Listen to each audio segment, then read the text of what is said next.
Existe uma prova da existência de Deus? Se você acredita em Deus, você tem certeza que Ele existe. E pode haver diferentes razões para essa certeza. Um encontro com Deus, uma experiência vivenciada, vendo a fé vivida por outra pessoa, esse tipo de coisa. Mas será que a existência de Deus pode ser provada através da filosofia? Os antigos gregos já estavam se fazendo essa pergunta e mais tarde teólogos como Tomás de Aquino exploraram isso mais ainda. Há, por exemplo, o argumento da necessidade de uma primeira causa. Uma causa que é o princípio de todas as coisas, sem ser ela mesma causada. Parece complicado, e tudo bem, é um pouco complicado, principalmente se você não estudou filosofia e não está familiarizado com os termos técnicos. Mas talvez possamos, pelo menos, esboçar o esquema básico do argumento. E para isso, seria melhor começar com o significado da palavra causa. O que é uma causa? Aqui está um exemplo para ilustrar.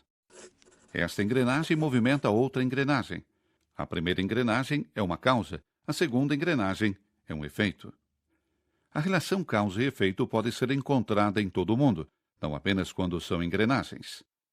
Uma chuva rápida, por exemplo, pode ser a causa do crescimento de uma planta.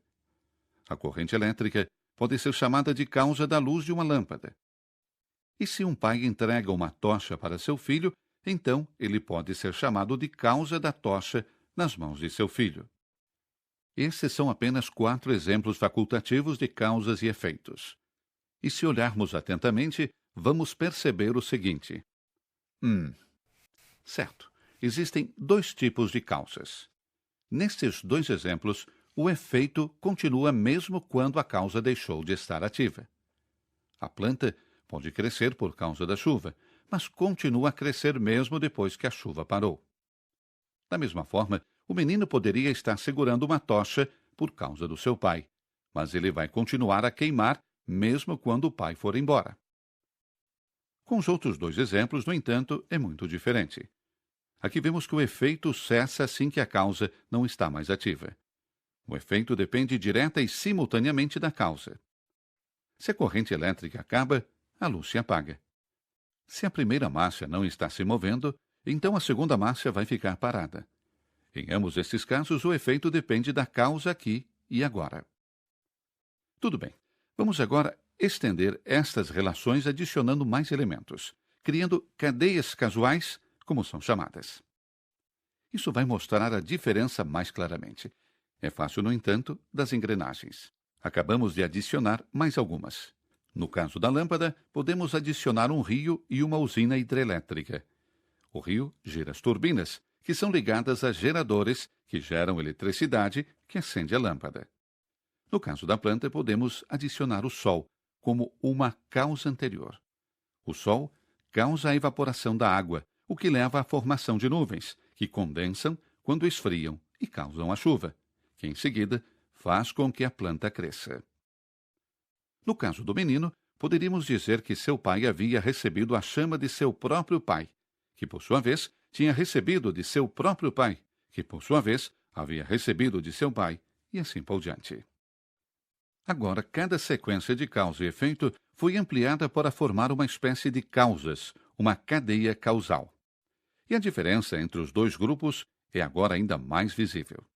Nesses 2 exemplos, vemos claramente uma sequência temporal, enquanto os outros 2 ilustram uma cadeia de causas simultâneas que depende de cada elemento aqui e agora. Tudo bem. Agora, vamos fazer as perguntas cruciais. Será que essas cadeias causais exigem uma primeira causa, uma causa que induz sem ela mesma ter sido inicialmente causada?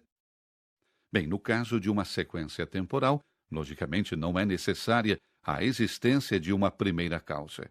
É possível, pelo menos em teoria, adicionar por trás cada vez mais novos elementos na cadeia para além do infinito.